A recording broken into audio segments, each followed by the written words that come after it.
কবরেরই খবর যদি মানুষ জানিত, কবরেরই খবর যদি মানুষ জানিত, ঘরবাড়ি ছাড়িয়ারে সবাই পালাইতো। আল্লাহুম্মা মাশাআল্লাহ মুহাম্মাদ ওয়া আলা আলি সাইয়্যিদানা মুহাম্মাদ ওয়া আলা আলি সাইয়্যিদানা মুহাম্মাদ। আইসো ভবে যাইতে হবে কবরে, আইসো ভবে যাইতে হবে কবরে, হিসাব নিকাশ দিতে গহবে হাসরে। আল্লাহুম্মা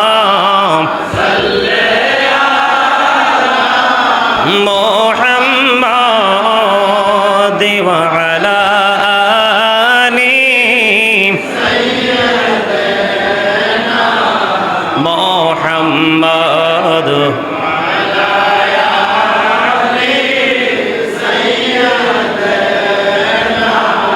মুহাম্মাদ।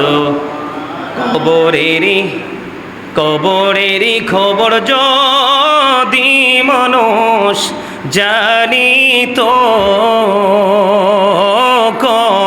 কবরেরই মহাপদে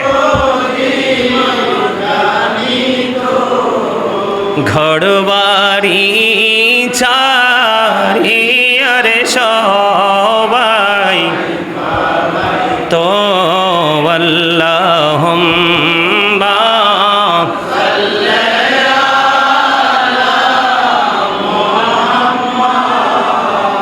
ওয়া আলা আলি সাইয়্যিদানা মুহাম্মাদ।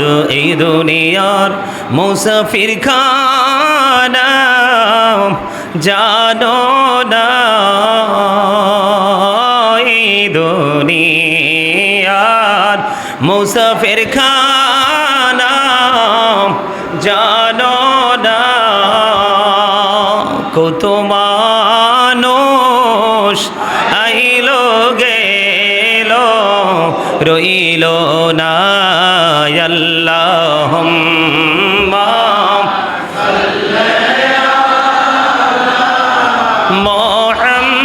মুহাম্মাদ ওয়া আলা আলি সাইয়্যিদানা। জোরে জোরে বলেন না আলহামদুলিল্লাহ, আর জোরে বলেন আলহামদুলিল্লাহ। বন্ধুরে আমার, মা আয়েশা সিদ্দিকা রাদিয়াল্লাহু তাআলা আনহা থেকে হাদিস খানা বর্ণিত। আমি কবরের মর্যাদা, একজন ইমানদার যারা আমল নেই ইমান নেই কবরে যাবে তার মর্যাদা কত বেশি বোঝানোর জন্য বন্ধু বলছি। মা আয়েশা সিদ্দিকা রাদিয়াল্লাহু তাআলা আনহা থেকে হাদিস খানা বর্ণিত। আমার আপনার প্রাণের রাসূল তিনি বলে দিয়েছেন, বন্ধুরে আমার, একটা জীবিত মানুষের হাড় ভাঙা যেমন অন্যায়, একটা জীবিত মানুষের শরীরের অঙ্গ প্রত্যঙ্গ থেকে কোনো অঙ্গ প্রত্যঙ্গকে কেটে নেওয়া, ভেঙে ফেলা যেমন অপরাধ, অন্যায় বাংলাদেশের আইন অনুযায়ী, ঠিক কিনা বলেন? ঠিক এমনিভাবে কবরে যে লাশটাকে আপনি শুইয়ে দিয়ে এসেছেন, ওই কবরের লাশের হাড় ভাঙাও তেমন অপরাধ। এই দুনিয়ার বুকে যখন কোনো মানুষের হাড় আপনি ভেঙে দিবেন, মাথা আপনি কেটে দিবেন, তখন তার ওয়ারিশ আপনার বিরুদ্ধে মামলা করে দিবে। কিন্তু ইমানদার মুমিনের কবর খোঁড়ে, তার কবর থেকে যখন তাকে অসম্মান করে তার হাড় ছিনিয়ে নেওয়া হয় আর ভাঙা হয়, তখন এই অপরাধীর বিরুদ্ধে অটোই মামলা হয়ে যায়। রাসূল বলেছেন এটা জীবিত মানুষ মানুষের মতো অন্যায়। জোরে জোরে বলেন না একবার নাউজুবিল্লাহ। কিন্তু বন্ধু, এখানে একটা মজার বিষয় আছে। আমরা অনেক সময় মজা করে কবরবাসীর জন্য দোয়া করি কিনা? কথা বলেন না কেন? দোয়া করি কিনা? কোরআন খতম পড়াই, মিলাদ পড়াই, দাওয়াত দিই, ফকির মিসকিন বা আত্মীয় স্বজনকে খাওয়াই, মসজিদে দান করি, মাদ্রাসায় দান করি, সমাজে জন উন্নয়নমূলক কাজে দান করি। আমাদের সমাজের মধ্যে যারা পিছিয়ে পড়া মানুষ আছে, গরিব অসহায় মানুষ, আমরা তাদের জন্য দান করি। এখন বর্তমানে ও বন্ধু, দাড়ি টুপি পাগড়ি লেবাসে পরিপূর্ণ, কিন্তু পরিপূর্ণ কিতাব পড়ে সে পরিপূর্ণতা অর্জন করতে পারে নাই। তারা ফতোয়া দেয়, কেউ বলে বেদাত। নাউজুবিল্লাহ বলেন, আর জোরে বলেন না নাউজুবিল্লাহ। বন্ধুরে আমার, আপনি আপনার আপন প্রিয়জনের জন্য যাই করবেন তার উদ্দেশ্য করে সব কিছু তার জন্য হাদিয়া হিসাবে আমার আল্লাহ কবুল করবেন। শুধু হাদিয়া নয়, আমার রাসূল বলে দিয়েছেন, দুনিয়া এবং দুনিয়ার মধ্যে যা কিছু আছে তার চাইতে উত্তম বলে বিবেচিত হয় যখন কোনো আপনজন তার প্রিয় কবরবাসীর জন্য যখন হাদিয়া পাঠায়, উপটকন পাঠায়। আমাদের দেশে বন্ধু কয়দিন আগে দেখলাম একটা ফতোয়া নিয়ে অনেক বেশি মাতামাতি হয়েছে। সেই মাতামাতি হলো, মানুষ যখন ইন্তেকাল করার পরে, মানুষ মারা গেলে যখন 4 দিন 5 দিন যে যখনই সুযোগ পায় আপন স্বজনদের জন্য ভোজের আয়োজন করে, এইগুলাতে নাকি শয়তান প্রস্রাব করে। আরো জোরে নাউজুবিল্লাহ বলেন। আপনার মনের মধ্যে ইখতিলাফ থাকতে পারে যে 4 দিন 5 দিন 6 দিন 7 দিন নিয়ে আপনার কোনো ইখতিলাফ, আপনার কোনো চিন্তা ভাবনা, কোনো কমেন্টস থাকতে পারে, কিন্তু শয়তানের মতো এত নাপাক জিনিসের সাথে তুলনা করা তাও প্রস্রাব। নাউজুবিল্লাহ বলেন। এই যে মূর্খ, এই যে জাহেলদের থেকে আমাদের সন্তানদেরকেও বাঁচাতে হবে। এই কারণে বললাম, ওই যে গভীর সমুদ্রের মধ্যে যখন একজন মানুষ সাঁতার কাটতে থাকে, আশ্রয় খুঁজতে থাকে বাঁচার জন্য, ঠিক ওই বিপদগ্রস্ত মানুষের মতো হলো কবরবাসীরা। এই জন্য কবরবাসীর জন্য তোমরা বেশি বেশি করে হাদিয়া উপটকন পাঠাও। জোরে জোরে বলেন না একবার সুবহানাল্লাহ, আর জোরে বলেন না সুবহানাল্লাহ। বন্ধুরে আমার, দুনিয়া এবং দুনিয়ার মধ্যে যা কিছু রয়েছে তা হতে অনেক প্রিয় বলে গণ্য হয় যখন আপন স্বজন কবরবাসীর জন্য দোয়া করে। ও বন্ধু, রাসূল বলেছেন, তুমি তোমার আপন স্বজনের জন্য যেটা মন চায় সেটাই করো। মসজিদে 1000 টাকা দিবা, দাও, ওই হাদিয়াও তার কবরে চলে যাবে। কোন ফকিরকে খাওয়াই দিলে, আল্লাহ গো, তুমি তো সবচেয়ে বেশি পছন্দ করো পরিচিত অপরিচিত লোককে সালাম দিয়ে দেওয়া। আজান যখন হবে সময় মতো গিয়ে নামাজ আদায় করা। আর যখন কোনো মানুষ ক্ষুধার্ত থাকবে তাকে পেটটা ভরে তৃপ্তির সাথে খাইয়ে দেওয়া, এটা তোমার কাছে বেশি পছন্দের মালিক। আমি আজকে আমার বিবি, আমার ভাই, আমার বোন, আমার মা বাবা, আমার দাদা দাদি, আমার নানা নানি, আমার শ্বশুর শাশুড়ি, এমন প্রিয়জনের মধ্যে যে কেউ চলে গেল, আজকে জুম্মার দিনে আমি 5 জন 10 জন 20 জনকে খাইয়ে দিলাম, এটার বিনিময়ে আমি চাই আমার অমুক অমুককে তুমি কবরে হাদিয়াটা পৌঁছে দিবা, এর বিনিময়ে তাকে তুমি ভালো রাখবা। আল্লাহ এটা তার জন্যই বরাদ্দ করে দেয়। কেউ যদি ফতুয়াতে মানবেননি, কেউ যদি ফতুয়াতে শুনবেননি। এখন বন্ধু, আমি গতকালকেও এখানে আলোচনা করে গেছি। ও বন্ধু, আপনাকে আমাকে মনে রাখতে হবে, এই দুনিয়ার মানুষগুলো নষ্ট হয়ে গেছে। ব্রাজিল আর আর্জেন্টিনার খেলা চলছে, ঠিক কিনা বলেন? কতটা অসহায়, কতটা অসভ্য আমরা, কতটা নির্লজ্জ আমরা, কতটা বেহায়া মুসলমান। এই জন্য বেঈমান কাফেরের গজব মুসলমানের উপরও আসে। কথা বলেন না কেন? ও বন্ধু, আল্লাহ কোরআনে বলেছেন উইদ্দাত লিল কাফিরিন, আল্লাহ কাফেরদের জন্য বানাইছে জাহান্নাম। আল্লাহ বলেছেন উইদ্দাত লিল মুত্তাকিন, মুত্তাকিনদের জন্য বানিয়েছে জান্নাত। আমরা কেন জান্নাত বাদ দিয়ে জাহান্নামী হচ্ছি? তার কারণ হলো আমরা বেঈমান কাফেরকে ফলো করে আমি আমার লাইফ স্টাইলকে চেঞ্জ করে দিচ্ছি। আল্লাহ কোরআনে বলেছে ইন্নাল কাফিরিনা কানু লাকুম আদুওয়াম মুবিনা। আল্লাহ বলেছেন বেঈমান কাফেরেরা মুসলমানের প্রকাশ্য শত্রু। জোরে জোরে কন্না নাউজুবিল্লাহ। তুমি যদি তোমার শত্রুর সাথে প্রেম করো, তুমি যদি তোমার শত্রুর সাথে সখ্যতা করে তোলো, তুমি যদি তোমার শত্রুর সাথে যদি বন্ধন তৈরি করো, তাহলে সেখান থেকে কখনোই তুমি ভালো রেজাল্ট আশা করতে পারো না। শত্রু কি আপনাকে ভালো থাকতে দিবে, ভালো রাখবে? না না না। ঠিক তেমনি ভাবে গত 2 দিন আগে মনে হয় ব্রাজিল না আর্জেন্টিনার পতাকা টানা থেকে একটা ছেলে মারাও গেছে। এটার ঠিকানা বিনা হিসাবে জাহান্নাম। তার জাহান্নাম কেউ ঠেকাতে পারবে না। কারণ এই যে আর্জেন্টিনা এবং ব্রাজিল কি খেলা, খেলাটা কি? একটায় দেয় লাতি, আরেকটায় ধরে। কথা কয় না কেন? তাও বেশরম বেহায়া নির্লজ্জের মতো হাফ প্যান্ট পইরা। কথা কয় না কেন? এই মুসলমান, কান খুলে হৃদয় খুলে শোনো, চোখের জিনা হলো বন্ধ দেখা রে। বন্ধু, পুরুষ যখন হাফ প্যান্ট পরে তার দিকে তাকাইতে আরেকটা পুরুষের লজ্জা লাগে। কথা কয় না কেন? ও তাও কি ইহুদি নাসারারা, বেঈমান কাফেরেরা ফুটবল খেলতেছে, ও বন্ধু তুমি তোমার পলকহীন দৃষ্টি দিয়ে তার দিকে তাকাই আছো এবং ওই খেলার জন্য তুমি ইনভেস্ট করতেছো। তোমার ঠিকানাও জাহান্নাম। কারণ তুমি 100% আমি মনে করব তুমি জাহান্নামী। কারণ হলো তুমি বেঈমান কাফেরের সংস্কৃতির চর্চা নিয়ে ব্যস্ত। এই দিক দিয়ে আজান দিল, তোমার আজানের কোনো খবর নাই। গতকালকে জুম্মা শুরু হয়ে গেল, আসার সময় দেখলাম ইচ্ছে মতো গান বাজাচ্ছে। নাউজুবিল্লাহ। আরো জোরে বলেন, গান বাজায় কি বাজায় না? গতকালকে খবরে দেখলাম, গতকালকে খবরে এই খেলাকে ঘিরে কিছু এক শ্রেণীর নারী এবং পুরুষ তারা নাকি কমিটমেন্ট করেছে যে যৌন অবৈধ মিলামেশারও কমিটমেন্ট নিয়েছে। জোরে জোরে কন্যা নাউজুবিল্লাহ। যে হারবে ও বন্ধু সে ভোগের সামগ্রী হবে। নাউজুবিল্লাহ বলেন। এইগুলো দেখে দেখে মুসলমানের সন্তান কোনো কিছু করতে পারে না, অথচ জুম্মার দিন পবিত্র। ও বন্ধু আমার দিকে তাকান, মা ফাতেমা তিনি ছিলেন মুমিনাদের জান্নাতের সরদারিনী। রাসূল বলে দিয়েছেন ফাতেমা তো সাইয়্যিদাতু নিসাই আহলিল জান্নাহ। রাসূল বলে দিয়েছেন mother Fatema is the leader of females in জান্নাহ। এই পৃথিবীর বুকে যত মুমিনা, যত নারী আছে, ও বন্ধু বুড়া হোক বা জওয়ান হোক, তারা যদি মুমিনা হতে পারে, ঈমানকে যদি মজবুত রাখতে পারে, ওই মুমিনারা মা ফাতেমার নেতৃত্বে জান্নাতে যাবে। জোরে জোরে কন্যা সুবহানাল্লাহ। এই যে এখন ওয়াজের সাথে আরেকটা পয়েন্ট মনে হয়ে গেছে, বলবনি। আমাদের দেশে একটা বেয়াদব, একটা চরম পর্যায়ের একটা বেয়াদব আছে, শুধু প্রশ্নের জবাব দেয়, ঘোমটা দিয়ে থাকে। এই বেয়াদবের নাম আমি নিতে চাই না। কয়দিন আগে যথেষ্ট সমালোচনা হয়েছে। বেয়াদব বলেছে নবী নাকি 40 বছর পরে নবী হইছে। গত 2 দিন আগে, সম্ভবত 2 দিন আগে দেখলাম যথেষ্ট তুমুল সমালোচনা। সে বলতেছে মা ফাতেমাকে নাকি মা বলা যাবে না। নাউজুবিল্লাহ বলেন। আমি দলিল দিব না, শুধু আপনারা আপনাদের বিবেককে প্রশ্ন করেন, নবী এবং নবীর পরিবারকে দুনিয়ার সাধারণ জেনারেশনের মতো কথা বলেন না মতো। এটা হলো দুনিয়ার ফর্মালিটি। চাচি যদি হয় চাচির মেয়ে হবে বন্ধু বোন, চাচির ছেলে হবে ভাই। কথা কয় না কেন? কিন্তু দুনিয়ার হিসাব তো নবী এবং নবীর আওলাদের সাথে মিলাইলে হবে না। নবীর বিবিরা মুমিনের মা, এটা যেমন সত্য, মা খাতুনে জান্নাত ফাতেমা মুমিনের মা।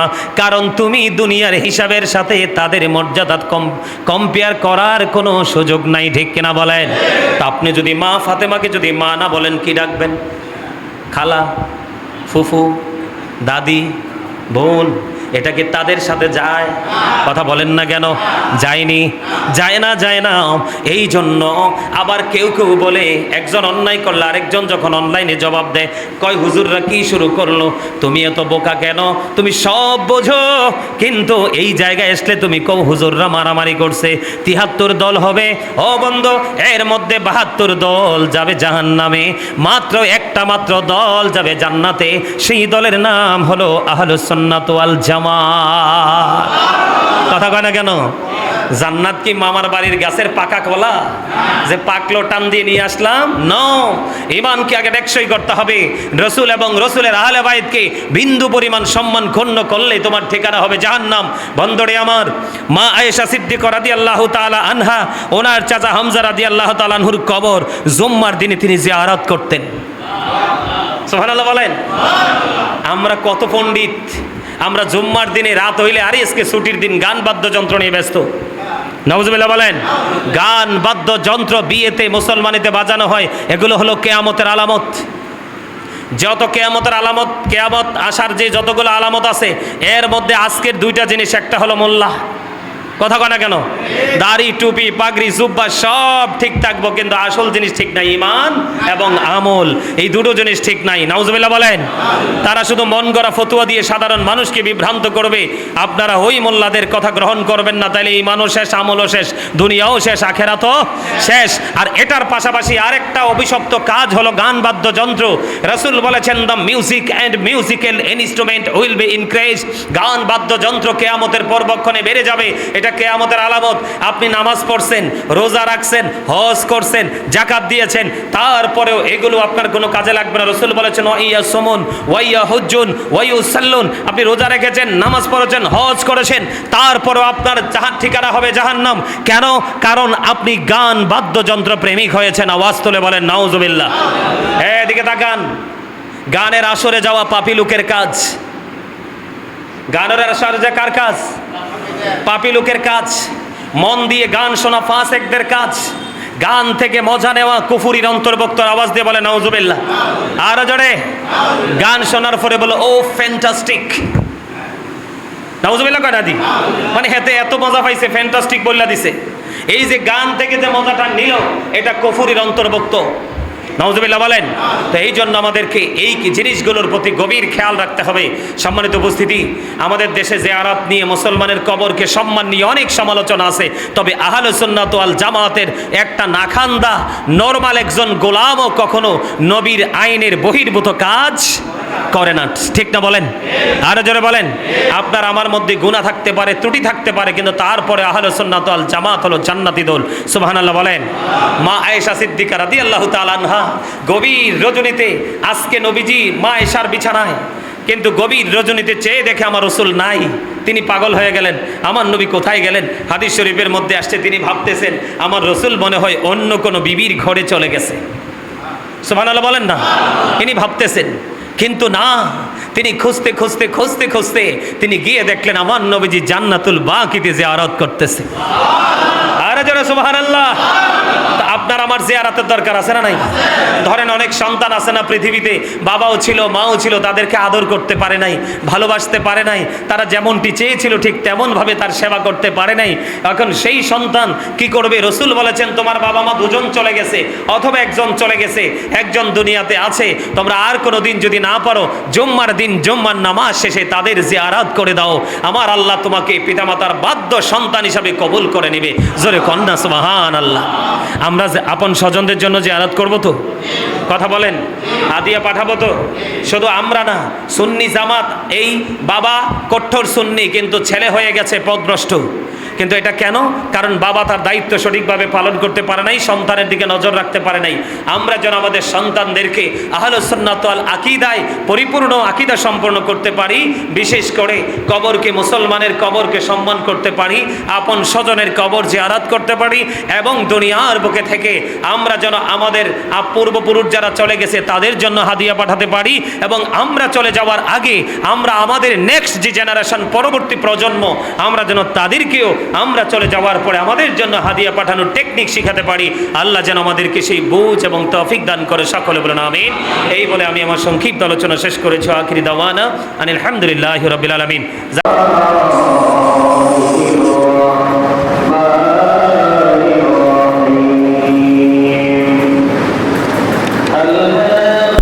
التكاثر حتى زرتم المقابر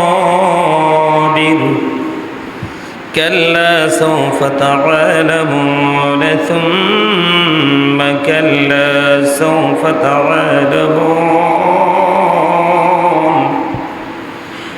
صدق الله المولانا العظيم وصدق رسوله النبي الحبيب الكريم إن الله وملائكته يصلون على النبي يا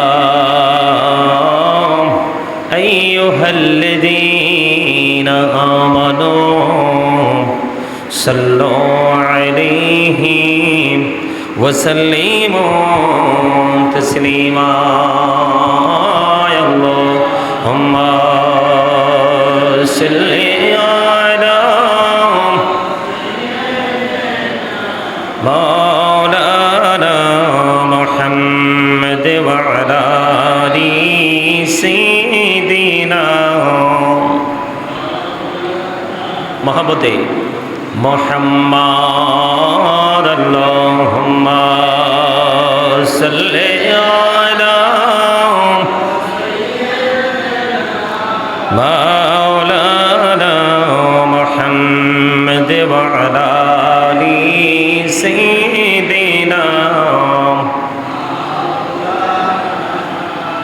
محمد দিবানিশি মনিরে আমার আর দেশে না রে যন্ত্রণা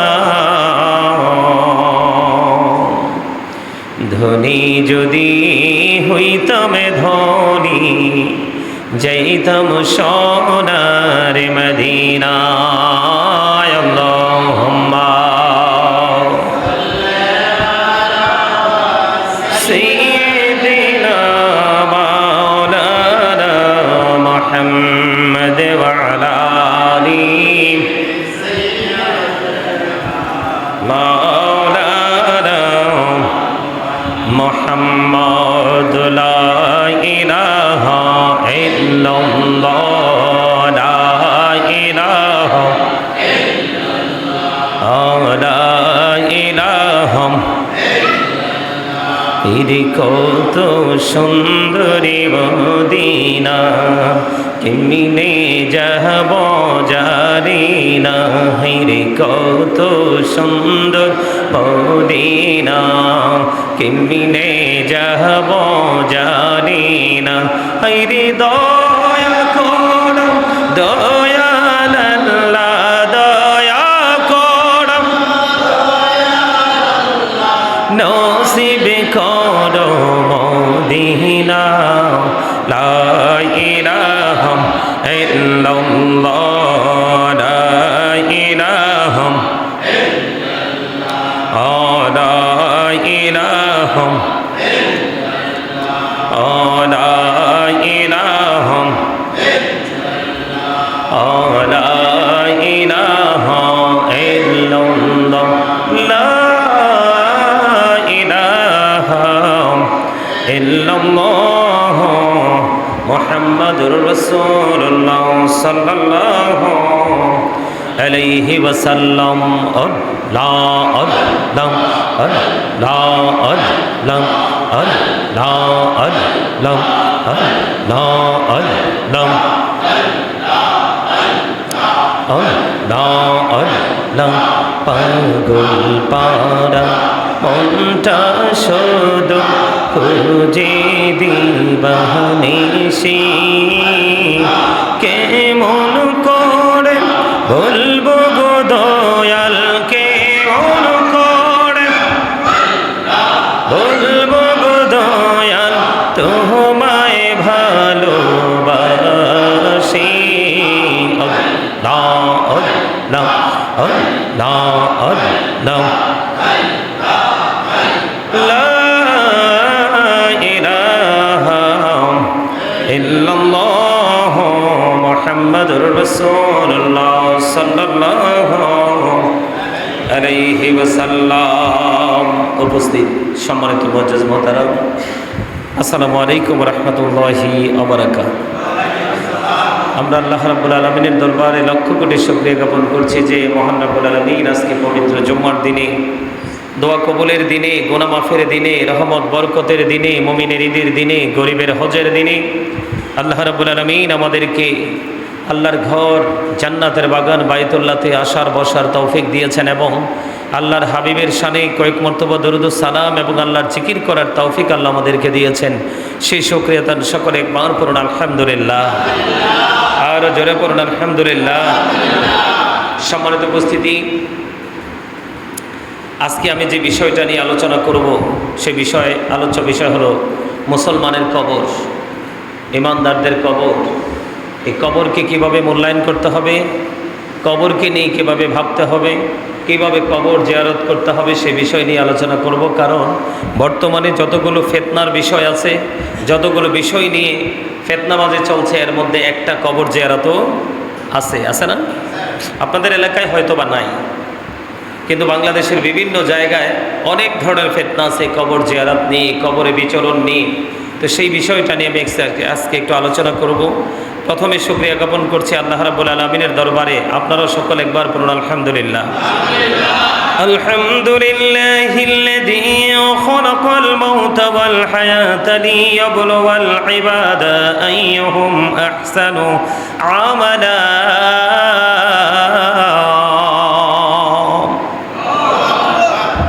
আল্লাহু আকবার। মজা হয় নাই? আমি না কইছি শুক্রবারের জন্য স্পেশাল শক্তি সঞ্চয় করে আসবেন, ইমানি শক্তি, ইমানি জজবা, ঠিক না? আর শুরুতেই যদি এত দুর্বল হন, শেষে তো খুঁজেই পাওয়া যাইতো না। কেউ ঠিক না? বা ঠিক? এই মানুষ কি শরীরের জোরে চলেনি, চলে ইমান আত্মার জোরে। ওইটা বেশি শক্ত স্ট্রং রাখতে হবে, ঠিক কিনা বলেন? শরীরটা যেদিকে যাক, কিন্তু ইমান যেন না যায়, ঠিক না বলেন? আরো জোরে, আরো জোরে। এতক্ষণে মোটামুটি হয়েছে, আলহামদুলিল্লাহ বলেন।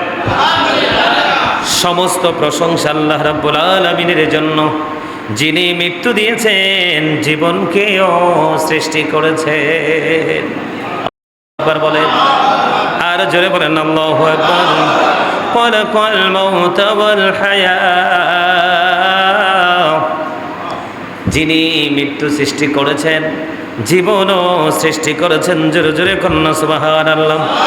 সেই মালিক, সেই সত্তা, সে আপন প্রভুর দরবারে লক্ষ কোটি শুকরিয়া জ্ঞাপন করছে, ঠিক কিনা বলেন? আল্লাহ রাব্বুল আলামিন বলে দিয়েছেন, বন্ধু আপনাকে আমাকে জীবনটা কেন দিলেন, মৃত্যুটাও কেন দিলেন, এই দুইটার মধ্যে রহস্য কি? এত সুন্দর জীবন কেন দিলেন? আবার এই পৃথিবীর বুকে যত সৃষ্টি আছে, 18,000 মাখলুকাত, 80,000 আলম আছে, সকল কিছুর মধ্যে আল্লাহ রাব্বুল আলামিন পবিত্র কালামে হাকিমে সূরা 3 বলেছেন, লাকাদ খালাকনাল ইনসানা ফি আহসানি তাকওয়িম।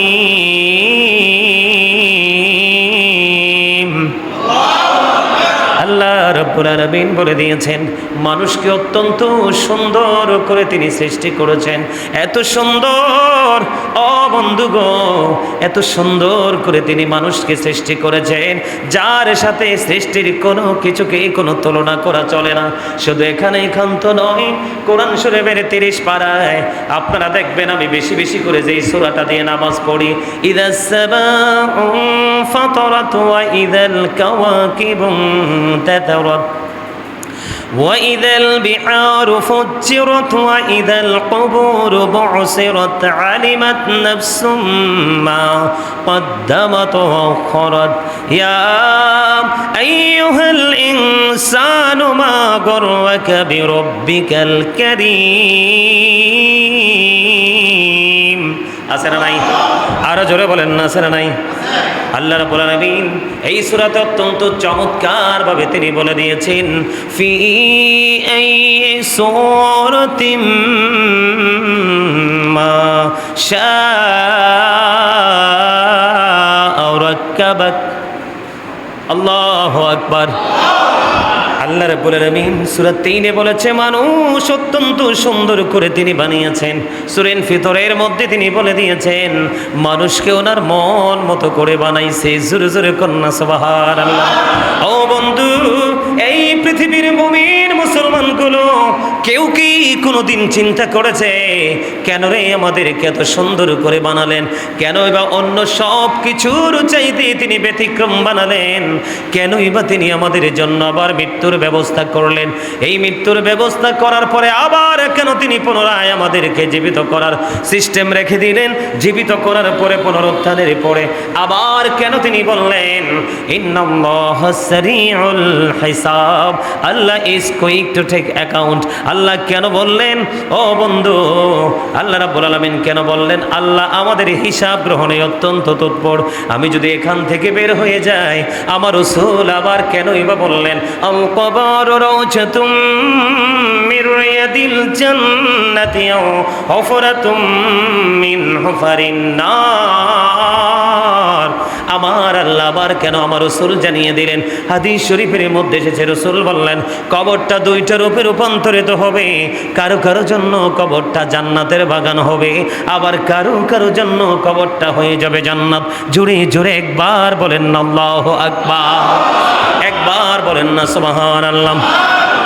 আবার আমার আল্লাহ, আবার কেন আমার আল্লাহ বলে দিলেন ওয়া ইদাল কুবুরু বুসিরাত আলিমাত নাফসুম মা কদ্দামাত ও আখরাত। আল্লাহ রাব্বুল আলামিন কেনই বা বলে দিলেন কিয়ামতের দিন, ওই হাসরের দিন কবরটাকে ওপেনিং করা হবে, উন্মুক্ত করা হবে, উন্মোচন করা হবে। ওই দিন আপনি আমি কে কি করেছি আর কি করিনি, পৃথিবীর মানুষ যে যেমন কর্ম করেছে এটা প্র্যাকটিক্যালি তার চোখের সামনে থাকবে। এতগুলো কথা, এত কিছুর কারণ কি? এই বন্ধুর সমাধানটা এখনই আমি দিয়ে দিতেছি। আল্লাহ রাব্বুল আলামিন মানুষকে যেমন সৃষ্টি করেছেন মৃত্যু দিয়ে, পাশাপাশি তিনি মানুষকে আগে জীবন দিয়েছেন। কেন জীবন দিলেন? আমার আল্লাহ বন্ধু খালাকাল মাউত ওয়াল হায়াতা লিয়াবলুওয়াল ইবাদা আইয়ুহুম আহসানু আমালা। জোরে জোরে বলুন না একবার আল্লাহু আকবার। ও বন্ধু, যিনি মৃত্যু এবং জীবনকে সৃষ্টি করেছেন যেন বান্দাকে তিনি পরীক্ষা করতে পারেন। ওমা, পরীক্ষার কথা শুনে ভয় পাইছে? আপনি ভয় পান বা না পান, আমি ভয় পাই বা না পাই, এটাই চিরন্তন সত্য। পরীক্ষা দিতে হবে না? আপনার জন্য ফাইনাল এক্সাম অপেক্ষা করতেছে। সবাই কিন্তু এক্সামে যেতে হবে, এখান থেকে চাইলেও কেউ এড়িয়ে যেতে পারবেন না। এই বক্তব্যকে এক্সপান্স করতে পারবেন দুনিয়াতে, কিন্তু ওখানে আর এটাকে কি করার সুযোগ নাই, এটাকে ডিনাই করার কোনো সুযোগ। যেন বান্দাকে তিনি পরীক্ষা করতে পারেন তাদের মধ্যে আমলের দিক দিয়ে কে বেশি উত্তম। এবার হিসাব মিলছেনি? কথা বলেন না, বুঝতে পারছেননি? ও বন্ধু, আমি বরাবরই বলে থাকি, এই জুম্মার দিন হলো দুনিয়ার ইমানদার মুমিনের জন্য স্পেশাল একটা ক্লাস। এটা এমন একটা ভার্সিটি, এই ভার্সিটি বন্ধু, যেই ভার্সিটি মানুষকে দুনিয়া এবং আখিরাতকে শেখার যেই শক্তিটা পুরোটা এখান থেকে মানুষ নিতে পারে বন্ধু। আল্লাহ রাব্বুল আলামিন জীবন সৃষ্টি করেছেন, মৃত্যু সৃষ্টি করেছেন মানুষকে পরীক্ষা করার জন্য কে আমলের দিক দিয়ে সর্বোত্তম হতে পারে। কিন্তু বন্ধু, ওই যে আমি শুরুতে একটা আয়াত তেলাওয়াত করেছি পবিত্র কালামে হাকিম থেকে বন্ধু, আলহাকুমুত তাকাসুরু হাত্তা যুরতুমুল মাকাবির। আল্লাহু আকবার। কাল্লা সাওফা তাআলামুনা সুম্মা কাল্লা সাওফা তাআলামুন। জোরে জোরে বলেন আল্লাহু আকবার। আপনাকে আমাকে কে বন্ধু ওই পরীক্ষা প্রস্তুতি থেকে দূরে সরে নিয়ে গেল? কোন জিনিস আপনাকে ওই পরীক্ষা দেওয়া থেকে দূরে সরিয়ে নিল? এইটা হলো বন্ধু দুনিয়ার সম্পদ। ঠিক কিনা বলে? দুনিয়ার সম্পদ আপনাকে আমাকে পুরোপুরিভাবে না পারলেও বন্ধু, এই দুনিয়ার মানুষ মুষ্টিময় কোটি কিছু মানুষ ছাড়া ম্যাক্সিমাম মানুষই পৃথিবী লোভী হয়ে গেছে, সম্পদের লোভে পড়ে। ও বন্ধু, তারা সব কিছুই ভুলে গেছে। ঠিক কিনা বলে? কিন্তু বন্ধু, আমরা, আপনারা, তোমরা সবাই জানতে পারবে, শীঘ্রই জানতে পারবে, খুব দ্রুত, খুব তাড়াতাড়ি জানতে পারবে। ও বন্ধু, যেদিন তুমি জানতে পারবে, ওই দিন জানার পরে তোমার কোনো ফায়সালা হবে না, কোনো ফায়দা হবে না। কারণ আমি আগেই বলেছি, আল্লাহ রাব্বুল আলামিন বলে দিয়েছেন লা ইয়ামুতু, মানুষ আর সেদিন মরতে পারবে না। আমার আল্লাহ বলেছেন ফিহা ওয়ালা ইয়াহইয়া, চাইলে মানুষ সেদিন কোনো বাঁচতেও পারবে না। আমার আল্লাহ বলে দিয়েছেন ওমা হুমান হাবিগাইবিন, মানুষ চাইলে সেদিন সেখান থেকে পালাইতেও পারবে না। এই জন্য বন্ধু, দুনিয়ার মোহে পড়ে তুমি সব কিছু বলে যেও না। দুনিয়াতে যেহেতু আমরা আসি, থাকতে হবে, খেতে হবে, চলতে হবে, সব কিছু করতে হবে। দুনিয়ার মধ্যে আমরা সব কিছু করতে চাই, কিন্তু ওই সম্পদের পিছনে দৌড়াতে চাই না যেই সম্পদ, যেই উপার্জন আমাকে মৃত্যুর কথা বলিয়ে দেয়, কবর কবরের কথা বলিয়ে দেয়, ওই ফিউচারের কথা বলিয়ে দেয়। এমন কর্ম আমরা আমাদের জীবনের সাথে অ্যাডজাস্ট করতে চাই না, ঠিক কিনা বলেন? বন্ধুরে আমার, আমরা কবরে যাবো কি যাব না? আর জোরে বলেন না। বন্ধুরে আমার, এই কবরে যাব, এবং আমাদের পূর্বপুরুষরাও কবরে চলে গেছে। কথা বলেন না কেন?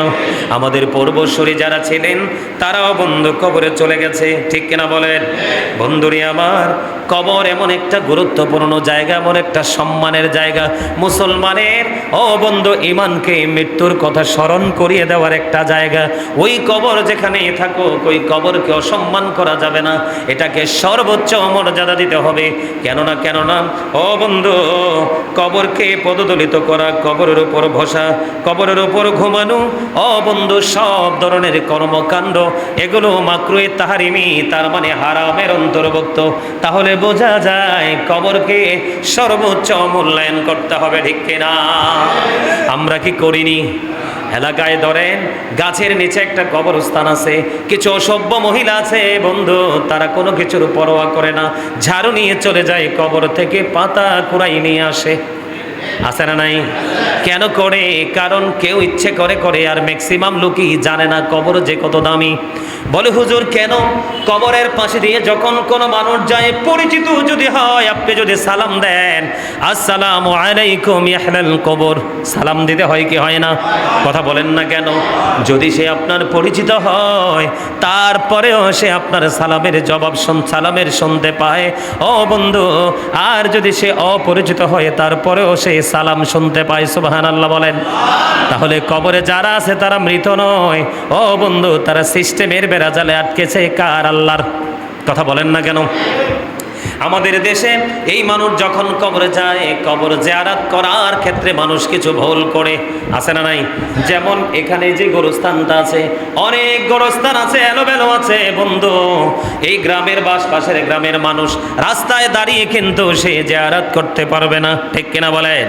এই জন্য সমাধান পেয়ে গেলাম, আমরা কবরের দিকে মুখ করে দাঁড়িয়ে আমরা কবর জিয়ারত করব। সুবহানাল্লাহ বলেন না কেন? কোন দিকে?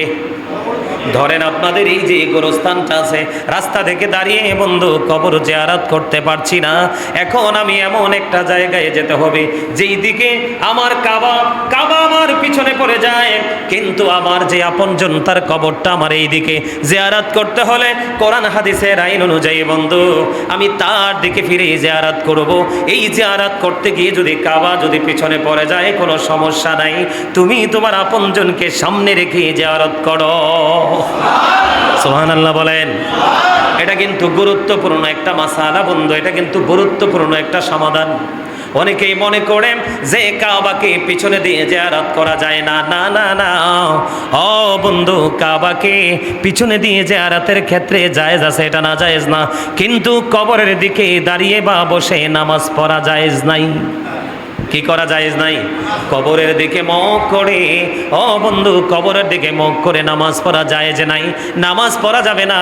কিবলাকে কাবাকে পিছনে দিয়ে লাশকে সামনে রেখে জিয়ারত করা যাবে, এতে কোনো সমস্যা নাই। জোরে জোরে একবার বলেন সুবহানাল্লাহ, আর একটু মোহাম্মত করে বলুন না সুবহানাল্লাহ। বন্ধুরে আমার আপনার প্রাণের রাসূল তিনি বলে দিয়েছেন অত্যন্ত গুরুত্বপূর্ণ বিষয়, মুসলমান কত দামি, ইমানদার কত দামি, তার কবর কত বড় সম্মানের জায়গা। এই যে পুরো গোরস্থান, এটা কত মর্যাদার জায়গা, রাসূল সমাধান দিয়ে দিয়েছেন। তোমার গায়ে তুমি আগুন লাগিয়ে দিলে, রাসূল বললেন একটা মানুষ তার গায়ে আগুন ধরিয়ে দিল, আগুন ধরিয়ে দেওয়ার পরে তার এই প্রথমে তার জামাটা পড়ে যাবে, এই জামাটা যখন পড়ে নিশ্চিহ্ন হয়ে যাবে, তারপরে আর অবশিষ্ট তার দেহে কিছু নাই, তখন তার শরীরের চামড়াটা পড়তে থাকবে। আমার আপনার প্রাণের রাসূল তিনি বন্ধু জানিয়ে দিয়েছেন, তুমি একটা মানুষের গায়ে আগুন লাগিয়ে দেওয়া, তার এই কাপড় পরে যাওয়া, কাপড় পরে ছাই হওয়ার পরে তার শরীরের অঙ্গ প্রত্যঙ্গ পরে যাওয়া, এটা তার জন্য অনেক উত্তম একটা কবরের উপরে, মুসলমানের ইমানদারের কবরের উপরে বসার চাইতে। হিসাব বুঝেন নাই আপনারা? সুবহানাল্লাহর ধরনে মনে হয়েছে ওয়াজটাই বুঝেন নাই। তার মানে মুসলমান যে কত দামি, তার কবরকে কিভাবে মূল্যায়ন করতে হবে সেটা বোঝানোর জন্য আমি আপনাদেরকে বলছি। আপনার গায়ে নিজের গায়ে নিজে আগুন ধরিয়ে দিলেন, আগুনে চামড়া, শরীরের পোশাক পরে গেছে, চামড়া পরে গেছে, এটা আপনার জন্য অনেক বেটার একটা ইমানদার, একটা মুসলমানের কবরের উপরে বসার চাইতে। বুঝতে পারছেন এবার? আরো ধরে বলেন। তার মানে আপনার মন চাইলে আপনার গায়ে আপনি আগুন লাগাইয়া দেন, পোড়াইয়া ফেলেন, তারপরেও মুসলমানের গায়ে কবরের উপরে বসার, মুসলমানের কবরকে অসম্মান করার কোনো অধিকার নেই। সেই কবরের কথা বললে অনেকেই মানে বোকা মানুষের মতো অনেকেই রাগ করে, কিন্তু সে বোঝে না কাল বাদে পরশু তারও কবরের ঠিকানা আছে। কথা বলেন না কেন? আরে জোরে। তাহলে এই কবরকে নিয়ে আমাদের সম্মান করা দরকার আছে না নাই? কবরেরই খবর যদি মানুষ জানিত, কবরেরই খবর যদি মানুষ জানিত, ঘরবাড়ি চারিয়ারে সবাই পালাইতো। আল্লাহুম্মা মাশাআল্লাহ মুহাম্মাদ ওয়া আলা আলি সাইয়্যিদানা মুহাম্মাদ ওয়া আলা আলি সাইয়্যিদানা মুহাম্মাদ। ওয়াইসো ভবে যাইতে হবে কবরে, আইসো ভবে যাইতে হবে কবরে, হিসাব নিকাশ দিতে গহবে হাসরে। আল্লাহুম্মা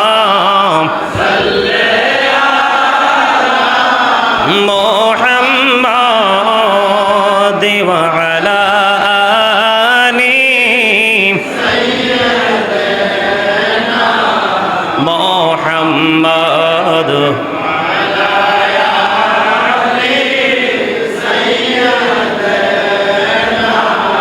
মুহাম্মাদ।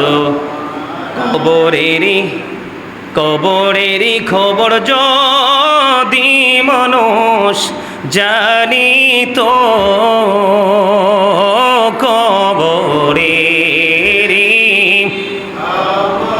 মহাবতে ঘরবাড়ি চারিয়ারে সবাই তো। আল্লাহুম্মা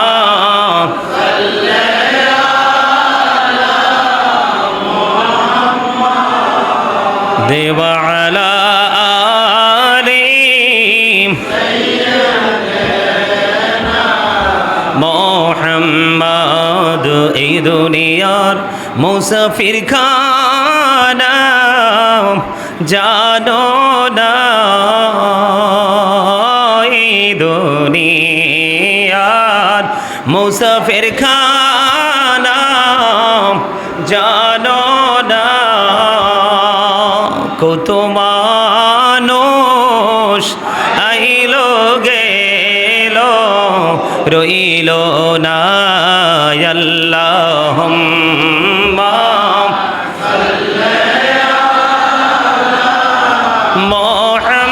মুহাম্মাদ ওয়া আলা আলি সাইয়্যিদানা।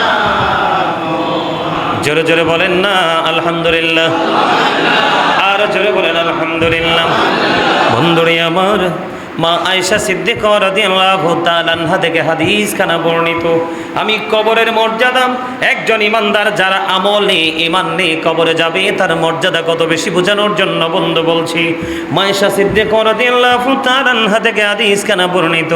আমার আপনার প্রাণের রাসূল তিনি বলে দিয়েছেন, বন্ধুরে আমার, একটা জীবিত মানুষের হাড় ভাঙা যেমন অন্যায়, একটা জীবিত মানুষের শরীরের অঙ্গ প্রত্যঙ্গ থেকে কোনো অঙ্গ প্রত্যঙ্গকে কেটে নেওয়া, ভেঙে ফেলা যেমন অপরাধ, অন্যায় বাংলাদেশের আইন অনুযায়ী, ঠিক কিনা বলেন? ঠিক তেমনিভাবে এমনিভাবে কবরে যে লাশটাকে আপনি শুইয়ে দিয়ে এসেছেন, ওই কবরের লাশের হাড় ভাঙ্গাও তেমন অপরাধ। এই দুনিয়ার বুকে যখন কোনো মানুষের হাড় আপনি ভেঙে দিবেন, মাথা আপনি কেটে দিবেন, তখন তার ওয়ারিশ আপনার বিরুদ্ধে মামলা করে দিবে। কিন্তু ইমানদার মুমিনের কবর খোঁড়ে, তার কবর থেকে যখন তাকে অসম্মান করে তার হাড় ছিনিয়ে নেওয়া হয় আর ভাঙ্গা হয়, তখন এই অপরাধীর বিরুদ্ধে অটোই মামলা হয়ে যায়। রসুল বলেছেন এটা জীবিত মানুষের মতো অন্যায়। জোরে জোরে বলেন না একবার নাউজুবিল্লাহ। কিন্তু বন্ধু, এখানে একটা মজার বিষয় আছে। আমরা অনেক সময় মজা করে কবরবাসীর জন্য দোয়া করি কিনা? কথা বলেন না কেন? দোয়া করি কিনা? কোরআন খতম পড়াই, মিলাদ পড়াই, দাওয়াত দিই, ফকির মিসকিন বা আত্মীয় স্বজনকে খাওয়াই, মসজিদে দান করি, মাদ্রাসায় দান করি, সমাজের জন উন্নয়নমূলক কাজে দান করি। আমাদের সমাজের মধ্যে যারা পিছিয়ে পড়া মানুষ আছে, গরিব অসহায় মানুষ, আমরা তাদের জন্য দান করি। এখন বর্তমানে ও বন্ধু, দাড়ি টুপি পাগড়ি লেবাসে পরিপূর্ণ, কিন্তু পরিপূর্ণ কিতাব পড়ে সে পরিপূর্ণতা অর্জন করতে পারে নাই। তারা ফতোয়া দেয়, কেউ বলে বেদাত। নাউজুবিল্লাহ বলেন, আর জোরে বলেন না নাউজুবিল্লাহ। বন্ধুরে আমার, আপনি আপনার আপন প্রিয়জনের জন্য যাই করবেন তার উদ্দেশ্য করে সব কিছু তার জন্য হাদিয়া হিসাবে আমার আল্লাহ কবুল করবেন। শুধু হাদিয়া নয়, আমার রাসূল বলে দিয়েছেন দুনিয়া এবং দুনিয়ার মধ্যে যা কিছু আছে তার চাইতে উত্তম বলে বিবেচিত হয় যখন কোনো আপনজন তার প্রিয় কবরবাসীর জন্য যখন হাদিয়া পাঠায়, উপটোকন পাঠায়। আমাদের দেশে বন্ধু কয়দিন আগে দেখলাম একটা ফতোয়া নিয়ে অনেক বেশি মাতামাতি হয়েছে। সেই মাতামাতি হলো, মানুষ যখন ইন্তেকাল করার পরে, মানুষ মারা গেলে যখন 4 দিন 5 দিন যে যখন সুযোগ পায় আপন স্বজনদের জন্য ভোজের আয়োজন করে, এইগুলাতে নাকি শয়তান প্রস্রাব করে। আরো জোরে নাউজুবিল্লাহ বলেন। আপনার মনের মধ্যে ইখতিলাফ থাকতে পারে যে 4 দিন 5 দিন 6 দিন 7 দিন নিয়ে আপনার কোনো ইখতিলাফ, আপনার কোনো চিন্তা ভাবনা, কোনো কমেন্টস থাকতে পারে, কিন্তু শয়তানের মতো এত নাপাক জিনিসের সাথে তুলনা করা তাও প্রস্রাব। নাউজুবিল্লাহ বলেন। এই যে মূর্খ, এই যে জাহেলদের থেকে নবীজি আল্লাহ আল্লাহ আল্লাহ লা ইলাহা ইল্লাল্লাহ আল্লাহ লা ইলাহা ইল্লাল্লাহ, না জানি তো বাইতে নৌকা, না জানি সাঁতার, আইরে দয়া করে পার করিও জাহান্নাম মাঝার। নবীজি আল্লাহ আল্লাহ আল্লাহ লা ইলাহা ইল্লাল্লাহ, শরীরে জিন্দা নবীজি সোনার মদিনায়, আসুন সবাই দাঁড়াইয়া সালাম জানাই। নবীজি আল্লাহ আল্লাহ আল্লাহ ইয়া নবী সালাম আলাইকা ইয়া রাসূল মহব্বতে ইয়া হাবিব সালাম আলাইকা সালাওয়াতুল্লাহ সাইয়্যিদি ইয়া রাসূল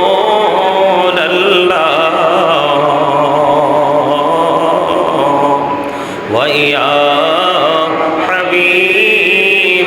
হাবিবাল্লাহ,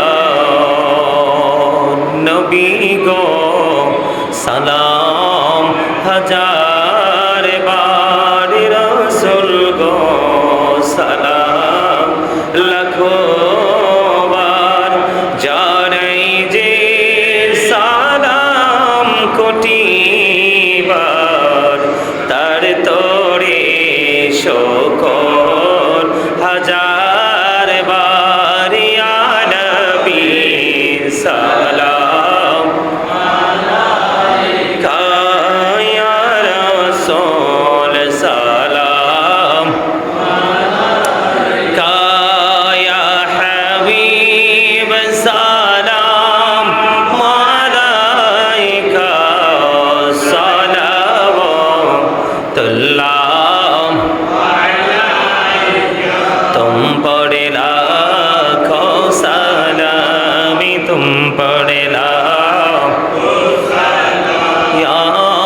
रसूले अरबी तुम पर लाखो सलामी तुम पर लाखो सलाम अरश पे मेरा जीवानी तुम पर लाखो सलामी तुम पर लाखो सलाम या रहमतल लिल आलामीन तुम पर लाखो सलामी तुम पर लाखो सलाम या पाक पंजातान तुम पर लाखो सलामी तुम पर लाखो सलाम या गौसल आजम दस्तगीर तुम पर लाखो सलामी तुम पर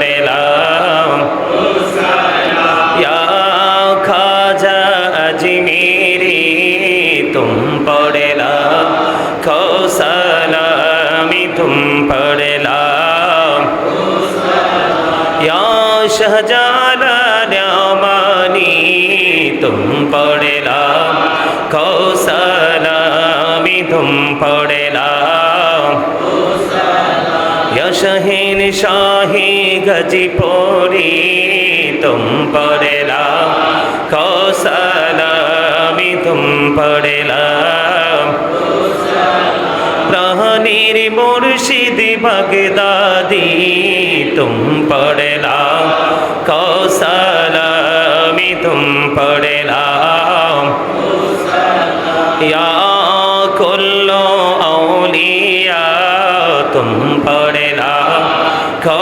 सलामी तुम पर लाखो सलाम बलगल उला बिकमालिही कजबत जाओ बिजमालिही हसनत जमियो खसालिही सल्लो अलैहि वलिही सल्लल्लाहु अला मुहम्मद सल्लल्लाहु अलैहि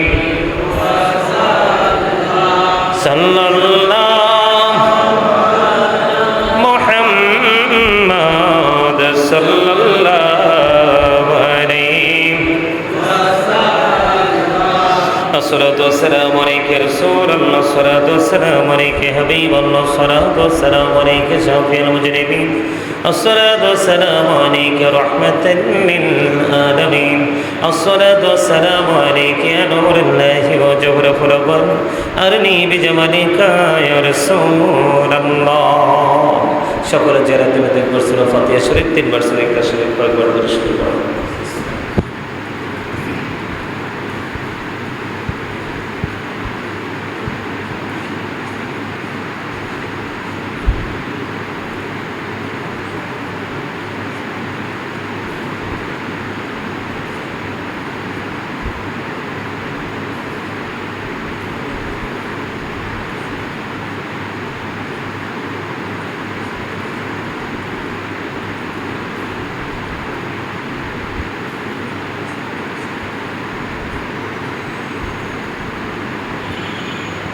اللهم آمين ربنا ظلمنا أنفسنا وإن لم تغفر لنا وترحمنا لنكونن من الخاسرين ربنا فاغفر لنا ذنوبنا وكفر عنا سيئاتنا وتوفنا مع الأبرار إلهي تو طبيب اولاد وہی مائی مریض درد دل आशिकी कमरज काफी तेरी ही दीदारो है इलाही बाकी बनी फातिमा के बरकौली ईमान कोला मुखातिबा अल्लाहुम्मा वरजुकना जरतन नबी अल्लाहुम्मा वरजुकना शफाअतन नबी या रब्बल आलमीन मलिक আল্লাহ জুমা নামাজ আদায় করে তোমার আশিক বান্দাদেরকে নিয়ে আল্লাহ গো তোমার শাহী দরবারে দোকানে হাত তুলেছি মেহেরবানি করে আমাদের হাত তুমি কবুল মঞ্জুর করে নাও আল্লাহ এতক্ষণ পর্যন্ত যা কিছু করেছি সকল ত্রুটিগুলো ক্ষমা করে দিয়ে হাদিয়া লক্ষ কোটি কোটি গুণে বাড়াইয়া প্রাণের নবীজির নুরানি কদম বরকে শুধু সোনার মদিনায় হাদিয়া তুমি পৌঁছায় দাও। জান্নাতুল বাকি জান্নাতুল মুআল্লায় হাদিয়া তুমি পৌঁছায় দাও। আল্লাহ সাহাবাই কেরাম থেকে ধরে অন্ত পর্যন্ত আমাদের যারা যারা প্রাণ মুর্শিদ আপন স্বজন দাদা দাদি নানা নানি শ্বশুর শাশুড়ি ভাই বোন স্বজন যারা হারিয়েছি তাদের প্রত্যেকের বরকতময় কদমে হাদিয়া তুমি পৌঁছায় দাও। অগমানিক ভোল ছাড়া পৃথিবীতে কে আছে জানি না। আল্লাহ এত ভুলের মাঝে অত ত্রুটির মাঝে আমরা সবাদি তুমি আমাদেরকে ক্ষমা করে দিয়েছ আল্লাহ। অমানিক আমাদেরকে তুমি কবুল ও মঞ্জুর করে নাও। আমাদেরকে তুমি নেক হায়াত বাড়িয়ে দাও। শারীরিক মানসিক সুস্থতা তুমি দান করে দাও। সকাল অববন্টন তুমি দূর করে দাও। সকল প্রতিকূলতাকে কাটিয়ে আল্লাহ অনুকূল পরিবেশে আসার তৌফিক তুমি দান করে দাও। আল্লাহ আমাদেরকে 5 ওয়াক্ত নামাজ পড়ার তৌফিক তুমি দান করে দাও। হালাল পথে রোজগার করার তৌফিক তুমি দান করে দাও। যাদের মা বাবা দুনিয়ায় বেঁচে আছে তাদেরকে সর্বোচ্চ সম্মান দিয়ে পথ চলার তৌফিক তুমি দান করে দাও। আল্লাহ আজকে যে আলোচনা করেছি সে আলোচনার উপর আমল করার তৌফিক তুমি দান করে দাও। ওগো আল্লাহ এই এলাকার মধ্যে আমার যত মা বোনের আছে আল্লাহ তাদেরকে তুমি কবুল ও মঞ্জুর করে নাও। আল্লাহ তাদেরকে তুমি নেক হায়াত বাড়ায়া দাও। আল্লাহ তাদেরকে শারীরিক মানসিক সুস্থতা দান করে দাও। আল্লাহ তারা নিজেই কোরআন আল্লাহ হাদিসের ইলম শিখে ঈমানকে মজবুত করে তারা যেন তাদের আপন সন্তানদেরকে শেখাতে পারে ট্রেনিং দিতে পারে সেই তৌফিক তুমি দান করে দাও।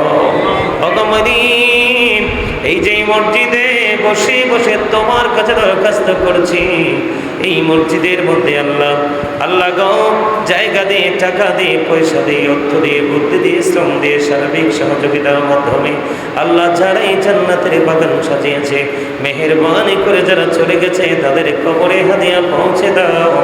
যারা দুনিয়ায় বেঁচে আছে সবাইকে নেক হায়াত তুমি বেশি বাড়িয়ে দাও।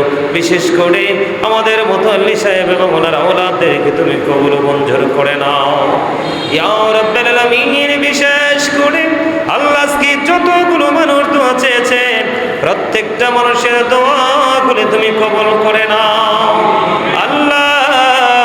মেহেরবানি করে আল্লাহ গো আমার দেশের মানুষগুলো ছেলে মেয়েরা ইহুদি নাসারাদের খেলা নিয়ে আল্লাহ তারা ব্যস্ত হয়ে পড়েছে। আল্লাহ তাদেরকে হেদায়াত দাও। আল্লাহ তাদেরকে সঠিক বুঝ তুমি দান করে দাও। ওই অন্ধকার থেকে আলোর দিকে ফিরে আসার তৌফিক তুমি দান করে দাও। ওগো মালিক মেহেরবানি করে আল্লাহ এলাহি বিন হোসেন আজলাইনের জন্য দোয়া চেয়েছে আল্লাহ তাকে তুমি কবুল করে নাও। শারীরিক মানসিক সুস্থতা দান করে দাও। সকল বিপদ আপদ থেকে তুমি পরিপূর্ণ হেফাজত করে নাও। আসমানি বলো আসমানি জমিনি বলো জমিনে হাওয়াই বলো হাওয়ার সাথে তুমি মিশিয়ে দাও। আল্লাহ তার মা বাবা দাদা দাদি আল্লাহ ফুফা ফুফি আল্লাহ যারা আপন স্বজন সবাইকে তুমি কবুল মঞ্জুর করে নাও। আল্লাহ মেহেরবানি করে আমাদের এই এলাকার মধ্যে যতগুলো কবরবাসী তাদের সঙ্গে সঙ্গে গোটা পৃথিবীর কবরে যতগুলো আল্লাহ মানুষ এক জাররা পরিমাণ ঈমান নিয়ে শুয়ে আছে প্রত্যেকের কবরে হাদিয়া পৌঁছে দাও। এবং জীবিত যারা আছে তারা যেন তাদের আপন স্বজনের জন্য হাদিয়া বুটুকুন পাঠাতে পারে সেই তৌফিক তুমি দান করে দাও। বিশেষ করে ইয়া রাব্বুল আলামিন আল্লাহ গো আমাদের এই গ্রাম থেকে এলাকা থেকে দেশ থেকে যত ভাই বাবারা বিদেশে গিয়েছে সবাইকে তুমি শারীরিক মানসিক সুস্থতা তুমি দান করে দাও।